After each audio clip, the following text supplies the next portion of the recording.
Alrighty, well, thank you for inviting me to the session. My name is Jesse Anderson, and I am an assistive technology specialist with Minnesota State Services for the Blind, SSB.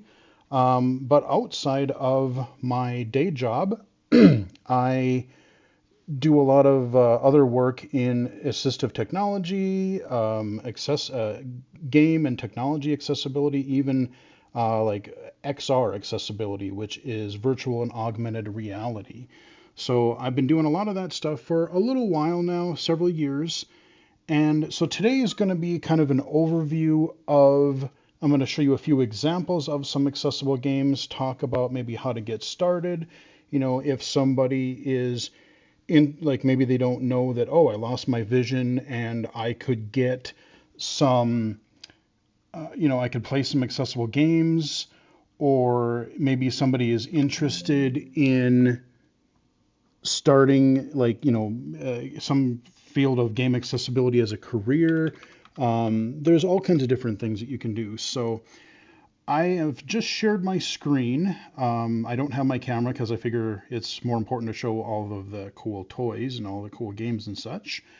So I'll start by saying there's a few different categories of games to kind of be familiar with, and a few different ways to play them. So right now I have my screen shared. I've got my Windows PC up here, but I've also shared my iPhone screen to my computer. And there are, I would say, three different main levels of accessible games. You have your games that are specifically designed for people with disabilities. In this case, I'm going to be focusing heavily on blind and low vision accessibility. So those games are developed usually by a small team, if not one person, and designed specifically for blind and low vision users. Then you have your mainstream games that, everybody, it's, just designed for everybody. You can go buy it, play it, whatever. And these are games that can have accessibility in them, whether accidentally or intentionally.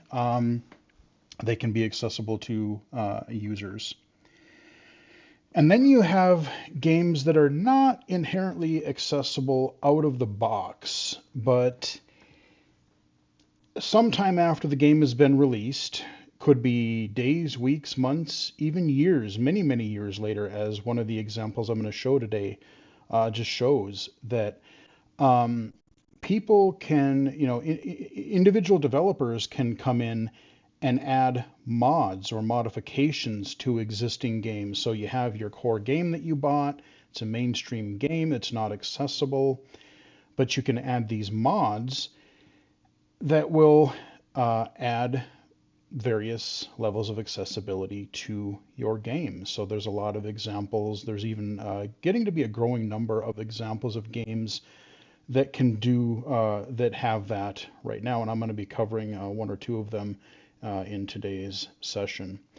So, and then you have your, as far as where you play games, you can play them pretty much anywhere. Like, there's so many ways to play accessible games now. You have your traditional, your PC or Mac, your computer games, your console games, which is your PlayStations, your Xboxes.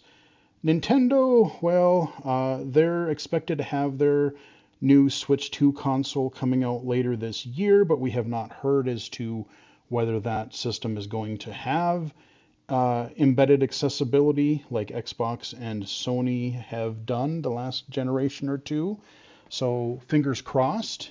But the PlayStation 5 and Xbox Series X or S do have accessibility built in. They have magnification features like zoom level features.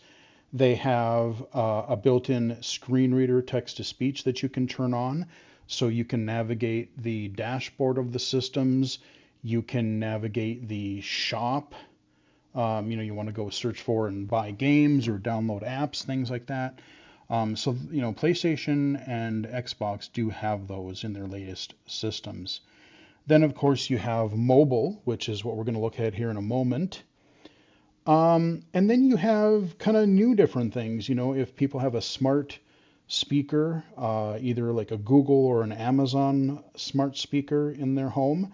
There are skills that you can get that you can search for, and some of those are games. So you can I've seen everything from trivia to kind of like choose your own adventure type things, music trivia type of stuff, all kinds of different things. And now with the last couple of years or so, we have AI, and if I can get it to work quickly, I'll show you just a very brief example of what's coming as far as being able to almost kind of make up your own accessible game. And I've tried this a couple of different times, and it's worked surprisingly well. So I've got my iPhone up here right now, and I have VoiceOver running. Um, so again, there are so many games that I'm just going to show you a small taste of them. I'll just show you, like, I have like dozens and dozens of games on my phone in addition to other apps. But to start with, some users are low vision, and maybe they want to play some games visually. So there are a couple of low vision friendly games. I'll just give you a sneak peek at a couple that I've really liked. And these will be on the reference sheet that I'll share with you guys later. So we've got a couple of different things. There's one that's really popular. It's called Threes. It's very low vision friendly. It's got a light mode. It's got a dark mode. And there is it's not this particular app, but there is once Threes came out, there was a competitor called 2048. And there is an accessible version of that in the App Store. It doesn't play exactly like Threes, but it works very similarly. So you got these big tiles, and you're just moving them in, one direction, one square at a time. So you have ones and twos and threes right now, and the goal is to basically get your score to be the highest, that you can. So I'm going to swipe up here. So I'm going to, let's see, I'm going to scooch this to the right, because that way I can still do that. So we've got our red, so our one and twos make threes, and then your three, then it just goes doubling after that. So 3 and 3 make 6, make 12, you kind of get the idea. So I can just kind of go like that. Okay, and in the top middle, it tells you what your next tile is going to be. So it's a red one. Now I can make that with that blue one there. So we'll go like that. Okay, we got that blue one on the bottom. And again, I'm not going to play this very long, but just to kind of get the idea. Again, there is a VoiceOver accessible version of 2048, which plays pretty similarly to this. This is a great one. There are sound effects, but I've turned them off. This is a great one when I'm listening to podcasts or audiobooks. I just listen to that in the background and play this. It works really well for that, actually. So again, I'm just making the numbers bigger. Just going really fast, but that's Threes. Another low vision one that's dead simple. It's not quite as low vision friendly as far as the numbers go, but it is very easy to play. It's called Balls, Ballz, and this is another low vision friendly one. I don't think there's an equivalent VoiceOver accessible version.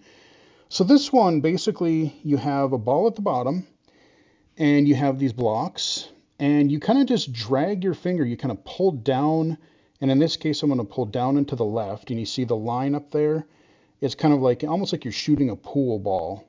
So I'm going to arc it over there, and I'm going to hit these blocks. That was a bad aim. And you see that little circle that appeared? I'm going to go for that one. Because that one will give me an extra ball for my next turn. So you see now I have another ball to play with. And instead of just arcing it around, I'm going to try my best. I'm going to go like back and forth here. Because if I aim it right, which I did do correctly, I was able to get a lot of mileage just out of those two that I had. So now let's go ahead and arc it about there. So as the numbers go up in the boxes, the colors sort of change. Right now they're sort of yellowish, they kind of get red, they get blue and green. So even though on like an iPhone screen I can't necessarily read the numbers as well, if really at all in some cases, I can kind of tell by the color of the blocks as to how much damage I still need to do to that block, because the numbers that are on each block basically tell how many shots you need in order to break that block when you hit it. So boom, boom, boom. Not a bad start. But again, it's very dead simple. That's all there is to it. It's mindless, but actually you'd be surprised. It's pretty addictive. Then you get, let me go ahead and I'm going to unmute for this one because this one's kind of fun. I'm going to show you one more visual game that I really enjoy. And let's see. Let's see. Third screen. Good old Jetpack Joyride. This is a classic. This might be kind of loud. I apologize if it is. So people who want, more like your arcade type games, we'll go ahead and close that. I don't care. The problem with these free games is they love to put little like ads and stuff. I'll talk about that more in a minute here. Oh, go away. And so we bust out, we're this little jetpack dude, and we need to escape. We need to escape this lab. So I touch the screen to jump up, or to fly up. And we want to collect the coins. Okay, we get high five our scientist down there. Those electric things are bad news, so we got to dodge those. So we're going, okay, come on, give me some more stuff. Oh, I wasn't paying any attention. Let's just revive. I shouldn't have done that, but I wasn't paying attention. Okay, so we got some coins here we can collect. So the coins will let us get more power-ups and different things as we, in our future runs. And so, I mean, that's basically what it is. You try to get as far as you can. It's an endless runner, what they call them. And it's, like I said, it's really fun and addictive. It's kind of got your arcadey style gameplay to it. There's another one that I really call Pac-Man 256, where you're running. Oh, heck, I'll just pop into it really fast. And what this one is like, instead of playing Pac-Man, the screen is glitching from the bottom up, and you're basically trying to outrun the glitch. So you just swipe up, and I just keep going up here. This is very high contrast friendly, so it's very user friendly. You get your, if I get see, I got hit by a ghost. You get your, I can revive. You get one free revive, and then we'll just go back up again, go back up some more. Traditional Pac-Man sounds. This game is really addictive. So now I got a laser power-up. Didn't find that in the original Pac-Man. But yeah, so you're trying to outrun this glitch, and you get, again, you earn like coins and stuff, and then you get different power-ups, and you're meant to play them kind of over and over and see how far you can get. So those are a couple of low vision accessible games that I like. Now if I turn voiceover on, again, we could be here all day. There's gazillions of games out there right now. One that got recommended to me fairly recently that I've been checking out is called War Shovel. It's kind of there's a couple of games like this. There's another one called Lost Vault. And these are kind of idle games. You play them for like a few minutes. You play them for a few minutes, and then you set them down, and the game kind of, you're collecting resources and building up your kingdom and going into these kind of automated battles and things like that. So I got my character screen here. The top quarter of my screen, I've got some different like objectives, so I can either flick left and right, or I can touch directly. Participate in the invasion. Tasks. Heading. So tasks, these are little, when I complete these tasks, I get little rewards be it some kind of resource or gold or gem or wood or food, that kind of a thing. Now, what I will stop and say is a lot of these, you got to be careful because a lot of these mobile games, especially mainstream mobile games these days, and unfortunately, it's infesting PC and console games more and more too. You've probably heard of microtransactions or pay to win or loot boxes. So there's a lot of different things with, like I said, mobile games and that where they have all these different like in-game currencies. So what they do is they say, oh, well, we'll let you play the game for a little bit. And then, well, maybe, okay, you want to build up your kingdom. So when you click on a building and you upgrade it, well, that's going to take you 3 hours.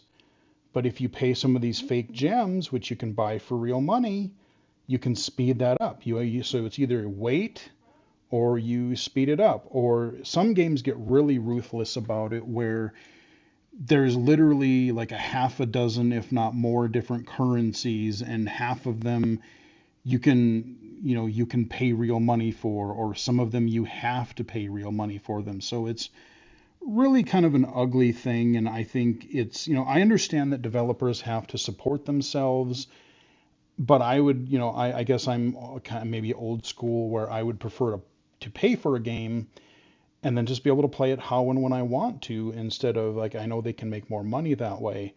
But a lot of this can be predatory, especially you're thinking about people with disabilities who maybe you have someone with a learning disability who just really doesn't understand the whole concept of, how the game could be taking advantage of them. That could be a problem. So that's just something to be aware of. Again, heavily in mobile, but it is also kind of infecting your PC and console games as well. But so this one, I've got these different tasks that I can do.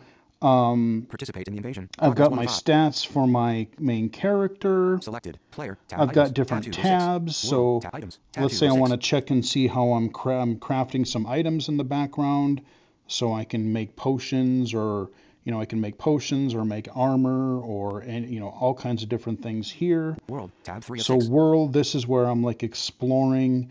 You get the little animation, and this is not a game designed, specifically for blind and low vision. It's a mainstream game that happens to also be voiceover accessible. So there are fully sighted players and blind players playing this. I can go to One my town. Tab world 4 of 6. tab, or my One town. Tab 4 of 6. town, which is what we're building our resources up here. So I've been away for a Collect while. We button. can collect some Dim. resources. How much Gold do we wood got here? 299k. Gold 1.92 m. Wood 299k. Food 585k. Okay, so let's say that I wanted to, Fort level 7. let's see. Farm level 6. Gold mine level 6. Watchtower left. Gold mine level Let's 6. see, we can probably Gold upgrade mine our level gold 6. mine. Yep, we Gold have mine level enough. 6. Head. Gold 815. Wood 71.6. Food 144k. So this is how much I Bill, need for button. it. And now you Gold see, 1.92 m. Town hall level 7. if I Lumber mill. Farm level 6. Gold mine level 6. if I Gold look mine at level it 6. again, it Gold tells mine me level like, 6. oh, Heading. it'll take this long to upgrade that thing in the background. So again, you do a couple of basic tasks, you go away, Wait tab. Gold 1.9. and then you underground. just Tab 6 of come 6. back, and then you have things where you can Attack button. attack other players and see if you win or lose. So Battle. again, it's very automated. It's kind of like a idle turn-based. It's very simplistic. But did I win? Share button. Diaz level 200 Feldspot summary. Gold 8 experience to close button. Okay. Close. So I got a little Reward bit of claim reward button. for that. There's Gold an 1.1 invasion tab 2 tab of 3. here, so I can go there and say, so every few days there's like some invasion of the world, and so we have to try to everybody has to try to defend it. So we can try to do one free battle. Battle. It does its thing. The point is, like, I'm not going to go through every mechanic of this game, but the point is like, Close button. this is something Close. that both sighted Reward. and Claim button. blind players could play. My biggest thing with these types of games is like, you see the battles and it's kind of meant to be an idle game, which, you set things up and then you just let the game go. I like to play games where you take more of an active role in controlling your character, in real time. There are some of those, not quite as many on iOS. On mobile, you have a lot of turn-based games. You have a lot of like turn-based role-playing games. You have got some card battlers. You have a lot of word and like a lot of word games. I mean, but there are some audio games. Books folder. If 22 I apps. go Page into 3 of my 3. games Audio games screen folder. here, 23 apps. Double I tap to have open. folders. I have audio games Voiceover games folder. and 89 apps. voiceover 1 new item. games. Audio So games folder. audio 23 games, apps. just to give you Opening a audio games folder. peek. Audio Um, ARR1_ENG frequency missing. Double tap to Frequency open. Missing, that's a good point and click Audio RPG. Moto Championship. Frequency There's a missing. Audio Moto racing game Championship. right here. Double tap to open. Frequency fear. Double tap to Fear is a really cool one. It's kind of like a accessible endless runner like Jetpack Joyride, except you're going forward instead of sideways. And they got different themes. There's like a haunted theme and there's a robotic theme. It's a science fiction theme. It's pretty neat, actually. Blind Drive. Black Double tap to open. Box. Evidence 111. Blind Drive is a fun game, but it's a little it's a accessible race kind of a driving game, but I would not recommend it for youngsters because it has kind of got some mature content in there. Black Box is a really cool one that I wish I had time to show you. A lot of these, now all these games I'm talking about in this session too, I've done videos on my channel. So aside from doing my game consulting and advocacy work, I've been running a YouTube channel for the past over 10 years now, where I cover, technology, accessibility, assistive technology, games. So I have playlists for, PC and console and mobile games and all kinds of different stuff. So you can find that stuff there. But yeah, Black Box is a really neat one because it's actually using the different features of your phone, and you have to use those to solve your puzzles. So one puzzle might be you literally have to play with your Bluetooth settings, or, oh, when your battery reaches 33%, that triggers something. It's really, really neat.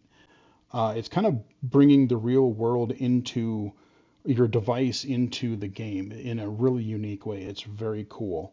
But there's I have Page 2 of 3. literally Audio games. a Heading. few The Bard's dozen Tale. audio Page 3 of games 3. here. Audio games. And these are Fueling just Driver. Moonbox. all blind accessible games. And a lot of these will be in my reference sheet later. And then you have Closing voiceover games.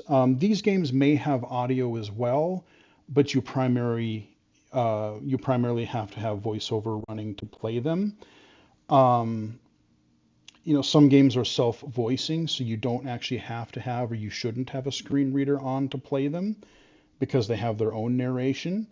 So there's a lot of subtlety. There's a lot of different variety in the types of games. Again, I'm trying to plow through this stuff quickly.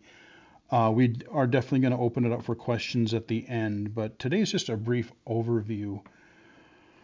iOS games, like I said, there's a lot of word games, word puzzle games, a lot of different stuff on mobile. Let's pop over to PC really quick. I'm going to shift over to my other desktop here. Now I've got a Steam game up here. Steam is a game service and storefront. It's definitely the most common that you would find on the PC, and this is where you get all your mainstream games. There's a few other ones like the Epic Game Store and GOG, or it used to be called Good Old Games, but it's GOG. Those are some other stores, but I have a game installed. It is called Luck Be a Landlord. Now this one is an example of a game that uses your screen reader. So I'm going to run NVDA. And I'm going to check one thing. MDE menu, preferences submenu, tools help submenu, tools, view log, automatic clipboard reading A. Let's turn that on. So there's an add-on that you have to download to automatically read the clipboard. I cover that in my video when I covered the game. But I'm going to go ahead and launch this. Clickable play. Cancel. This is a slot machine Luck-Be a that's got a Landlord. funny Pause. kind of a funny different premise to it. So Start. we'll start. Coin 1 coin 25 due in 5 spins. New email. Enjoy your stay in our apartment complex. It comes with a complimentary slot machine. You can use it to get coin and pay your rent. Speaking of which, your rent is coin 25 and is due in 5 spins. Good luck, your landlord Landy MC Landlord Bouncy Mail. Confirm. Okay, so we'll confirm it. So we're going to spin. And we don't Coin have 5, very coin many things. 25 due in 4 spins We don't and a have many symbol. things on our slot machine right now. So what you're doing, this is another run-based game. And so now after every spin, I get to choose something that I can add that might come up when I spin the wheel. So let's see what perks we can get. We could Pearl get common gives coin 1. Pearl. Gambler common gives coin 1 gives coin X when destroyed. Monkey common gives coin 1 destroys adjacent banana coconut and coconut half. Pearl common gives So let's coin do 1. the Pearl for now. And Jesse, yes. this is Kirsten. I am just seeing a black screen right now. Should I be seeing more than that? Oh, interesting. So this is not sharing. That's interesting. So you're not seeing the actual game. This is Kirsten. I can kind of You can follow it from the audio, but yes, the screen is Okay, black. so that is a new thing to me. So that must be a Zoom thing. I'm able to record, and when I have this recorded, it'll show up on the video too. But yeah, I don't know that there's anything I can do to change that, unfortunately, for this particular game. So I won't spend too much time on it. So this is Kirsten, but you do have this on your Julie YouTube Venus has left channel, the meeting so alert. we could access it there, right? I will. If this records properly, I will. Yes. Stacy Centrid has So- joined the meeting alert. Pearl common gives coin 1. So let's do Pearl. We'll spin, and now Pearls can Coin show 10, up coin that give me 25 due in 3 bonuses. spins, add a symbol. So Light bulb common gives coin 1 adjacent voice. what I was going to say, unfortunately, I wish you could see this, because in addition to supporting your screen reader, you can also zoom, you can also set the interface and text size, and there's all kinds of, you can change literally pretty much every element of the game. You can change its color, you can change the interface size. There's way more than just screen reader accessibility. So it's a really good example of accessibility. We'll do one more spin. Lockbox common gives coin 1. So Light let's bulb anchor common do, gives coin 1 gives coin 4 more when in a corner. yeah, let's do that. So we'll spin. Coin 16 coin 25 due in 2 spins. Okay, let's add see a if I symbol. can make it. Bubble common gives coin. I'm just going to choose really quick so we speed through here. Okay. Coin 24. Crow common gives coin 2 gives coin minus 3 every 4 spin. No, Crow common dog common gives coin 1. sure, we'll give another. Coin 33 coin 25 due Hey, in and I 0 made spins. it. New email hello. Your rent is due. Pay up. Thanks. Pay coin 25. So I won, so it gives me the option to pay my rent. And just like wonderful 8, real 50 life, due in- they jack up the rent on you every time.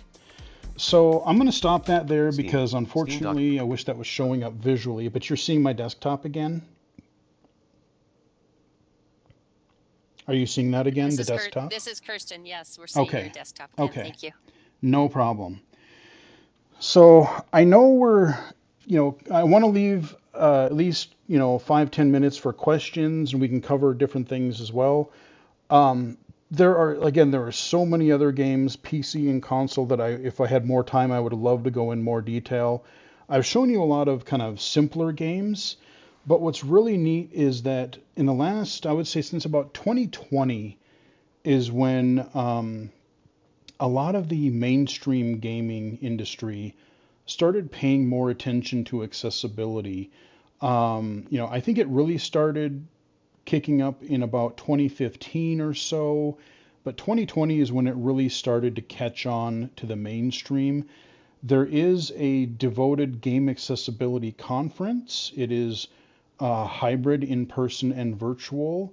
There's one in the spring that's in Europe, and there's one in the fall that's in the United States. I have been on a couple of panels speaking a couple of times at that conference the last few years.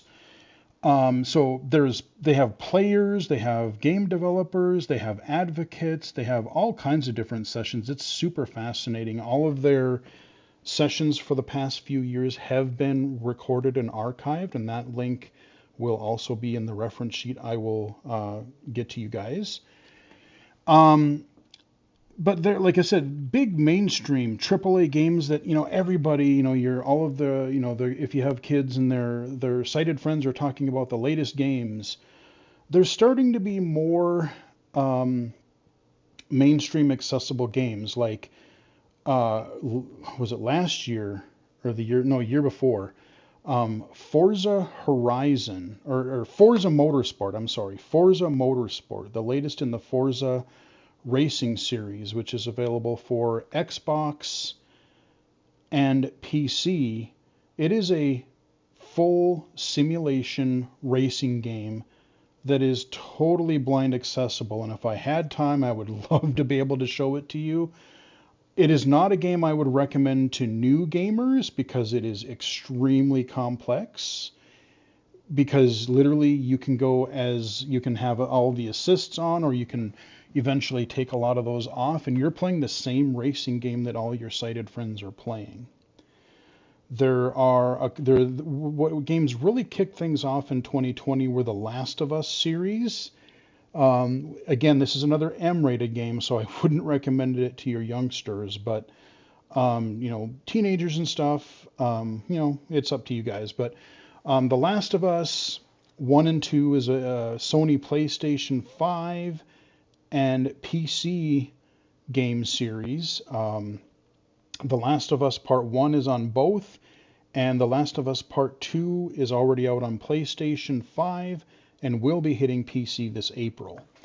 Again, that's one that I would love to be able to go into more detail and show you, but I really can't with the time that we have. But those really got a lot of attention. You have a few other games on the Sony side for PlayStation, like God of War Ragnarok, Marvel's Spider-Man 2. They're not perfect as far as blind accessibility. There's still a few gaps in some of the puzzles and some of the mechanics here and there, but blind people have figured out ways to get through them. There is menu narration, navigation assist. There's all kinds of these advanced features.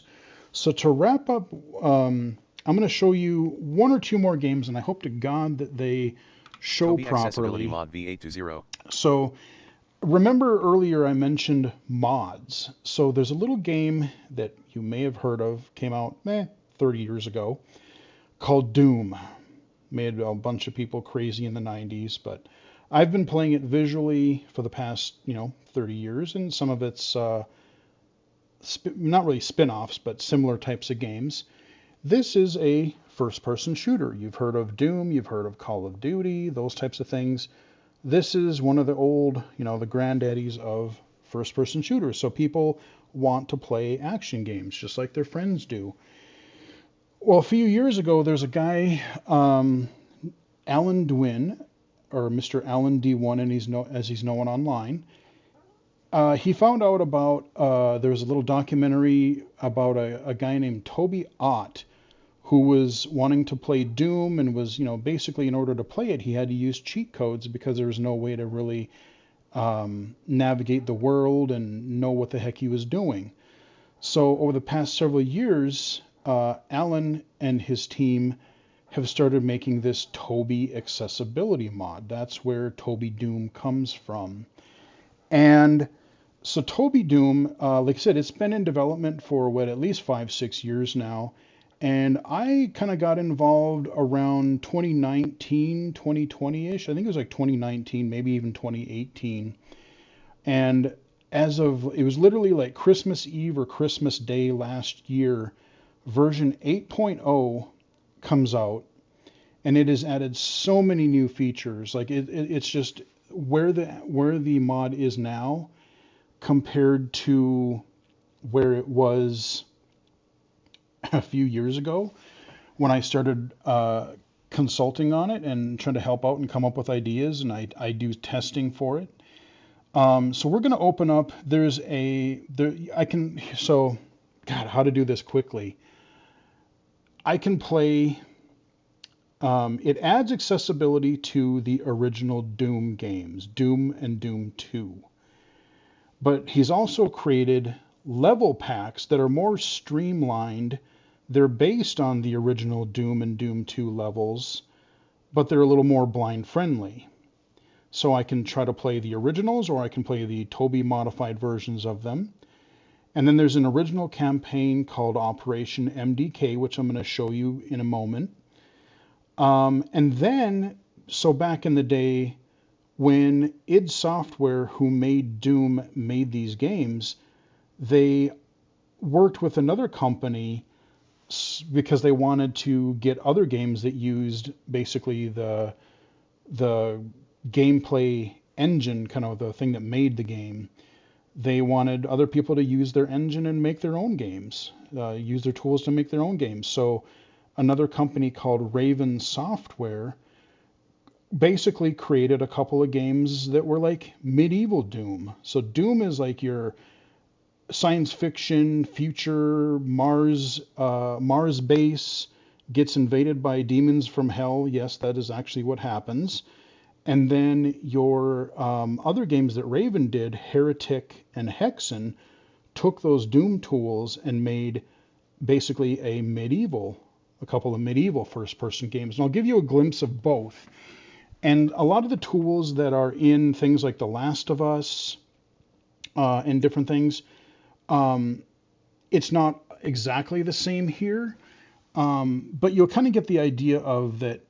This is how you can also make a visual game blind accessible. So I'll give you kind of an overview. So we're going to, oh wait, let me go ahead and close NVDA. So we're going to run it. I won't explain it too much here, but so can you see? Does the game come up? Does it show up visually? Okay. Yes, I see it. Okay, cool. So I'm going to hit escape. Oh. Main menu. Options. New game. So it's self-voicing. You can tell that it's narrated by the guy. Choose your Jesse? difficulty. Yes. Now we have black screen again. Are you kidding me? Normal. No. Oh. UMS. But we can hear the narration. Subject. Okay. Distress call from Moonbase Delta. I'll talk about it in just a sec. Briefing. Attention, Bravo Squad. At approximately 1000 hours, we received a distress call from Moonbase Delta. Personnel have indicated something terrible has happened around the mining complex. They have reported the presence of unknown hostile life forms, system failure, and mass casualties. Your objective, Bravo Squad, is to enter the facility, contain and neutralize the threat, and if possible, secure and rescue any survivors. Commence Operation MDK. Good luck and Godspeed. Command out. Approaching Phobos. Stand by. Transmitting docking bay authorization codes. Warning. Anomalous energy signature detected. Danger. Danger. Now we're in the game. Huh? What the hell was that?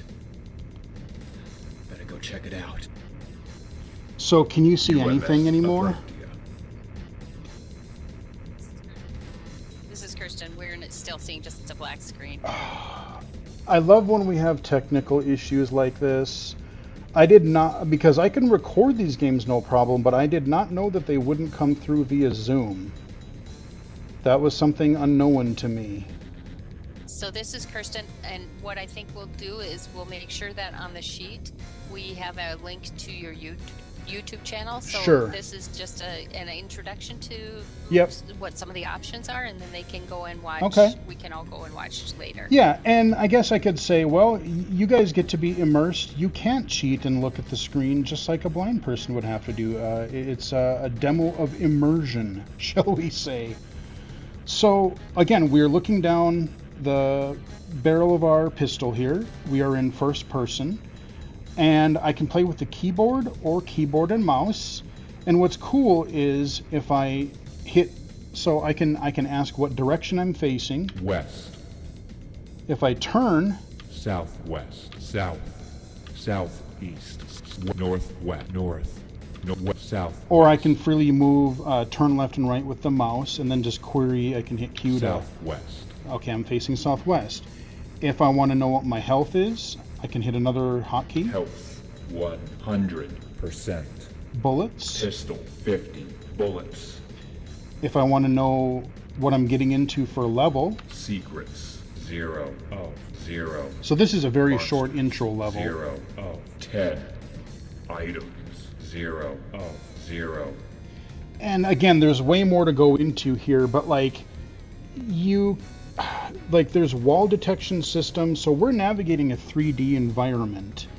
And I've done there's a Toby Doom 8.0 video if you want to see this in greater detail, where I go through all of it. But basically, as I'm walking through the environment now, I hear footsteps, and you hear that low tone.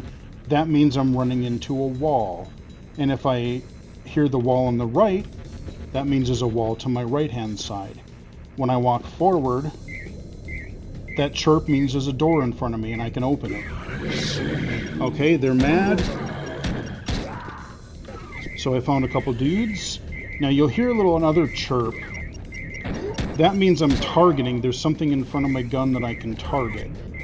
So when I hear that beep, it's kind of like I'm locked on and I can fire. Now how many bullets do I have? 44 bullets. Health? Health, 76. Now you also hear some noises, like almost like basically what that is there's ammo on the ground. Now that I killed these creatures, there's a door to my left, so let's face it.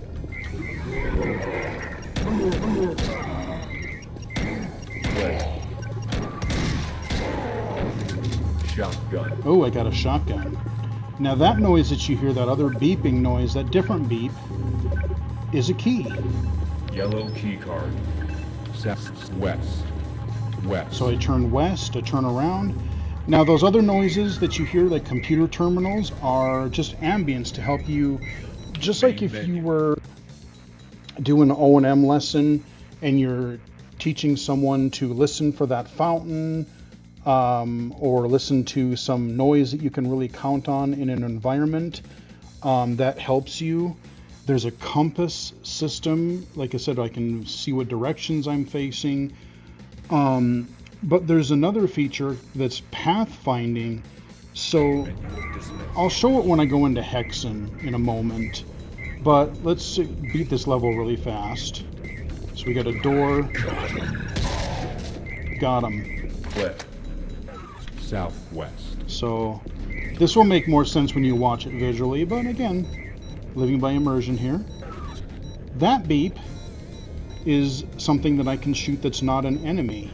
In this case, it's an explosive barrel, which can also damage enemies if I'm lucky.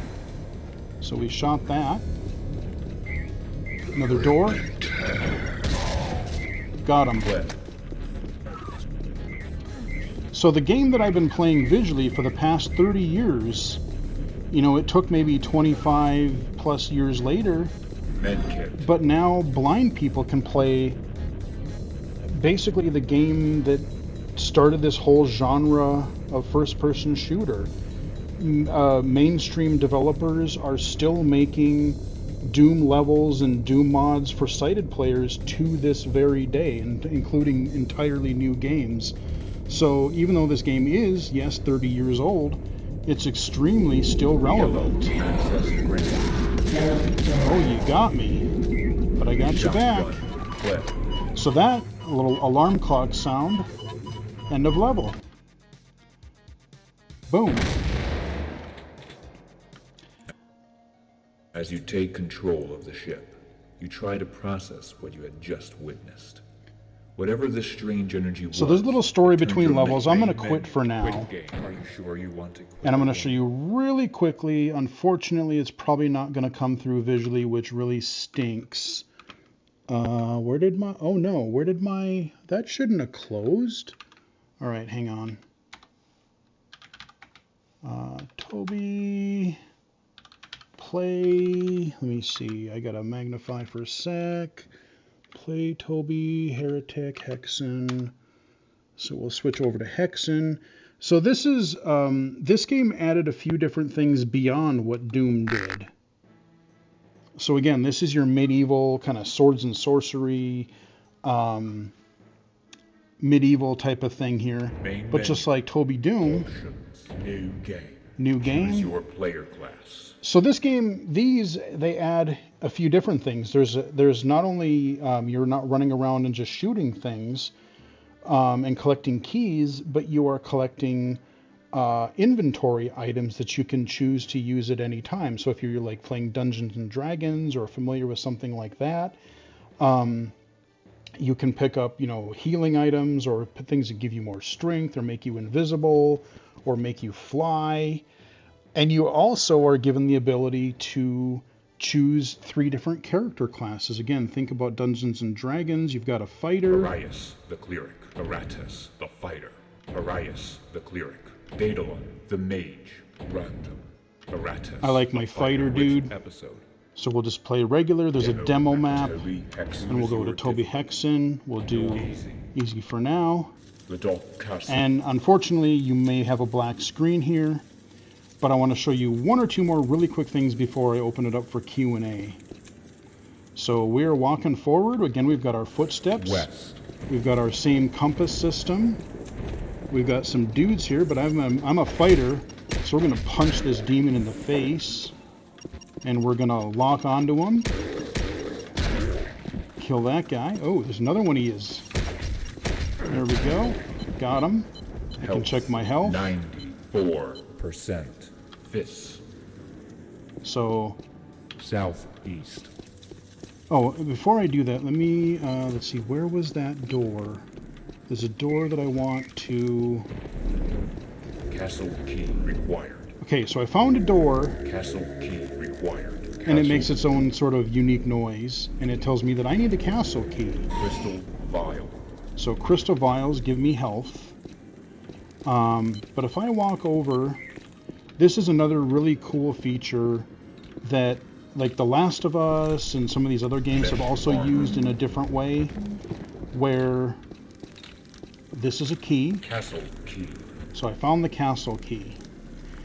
Where was that castle door again? Well, I can bring up this little menu, Marker menu. my marker menu. Add marker. Remove marker. Remove nearest marker.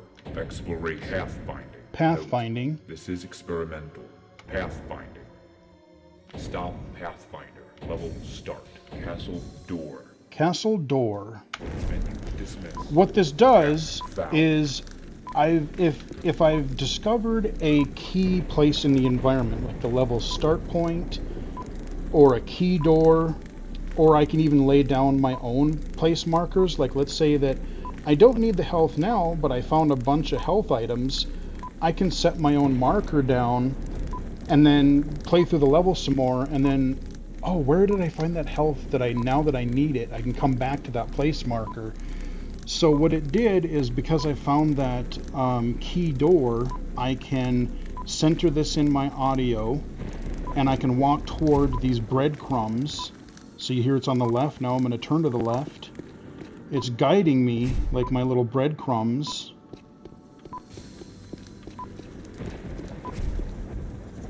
Okay, over to the right. Those are breakables. Are you not going to let me punch him? Oh, whatever. So there's... Destination reached. So there I found my key Access door. granted. So we'll kill one more dude here. Gotcha. And that's where we will wrap it, especially since you guys can't see the thing, unfortunately. I did not know that wouldn't go through via Zoom, which is unfortunate, but now I know for future reference. Again, there's so much more that I could go into those games alone. You have, again, other games like The Last of Us and such that do similar things. They have high contrast modes, literally where like it'll turn the environment kind of an easier shade to see, kind of a grayscale. It'll make your enemies red, your allies blue, and maybe like interactable things like doors or switches kind of a yellow. So it's like a really high contrast. You can combine that with audio cues and menu narration and navigation assists. So whether the game has designed it natively to include accessibility, or whether you take a mod and add it later with like what we did for Doom, um, there's a lot happening in game accessibility. And this, again, this is just touching the very, very surface. So that is where we will wrap it up here. I wish I could have gone into a lot of these things in more detail, but I do want to open it up for Q&A, which if people want to stay later, I'm available until 1, so feel free to ask any questions, or if you want to chat about whatever, I'm open. Jesse, this is Kirsten. The first question that I had come in was about the mobile games. You show them on an iPhone. Are these games also available with the same options for other devices for Google Great through the Google question. Play Store? Yeah, great question, and that leads me to one or two other points that I should wrap up with here, that I forgot to mention. Yes, some of the games are available on both iOS and Android. Um, a lot of times they might start out on iOS first and eventually come to Android, just because, especially among the blind and low vision community, um, there's, it's there's more people generally that use iOS than Android, although there is more people using Android. So yes, there are games on both. Not every game is on both, but a lot of them can be. If you go to sites like AppleVis, AppleVis, or there's an Android one called Inclusive Android that I don't know. I don't follow that one quite as much, but I don't know how often that is updated. But those are a couple of websites where you can kind of find accessible app directories and recommendations on accessible iOS apps and games.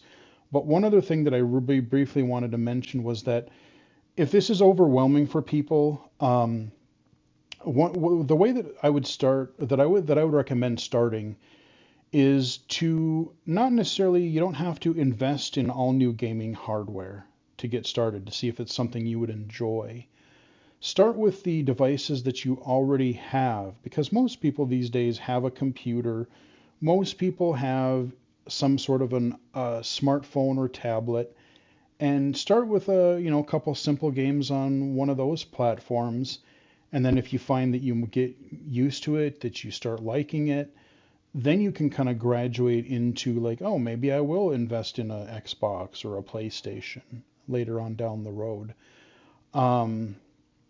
So that's kind of what I'd recommend as far as getting started, so people don't get overwhelmed. This is Kirsten. That sounds like really great advice. Another question I had, since we only have like 3 minutes left, but one of the questions was, can we attach alternate access to any of these games, or not, or don't you know?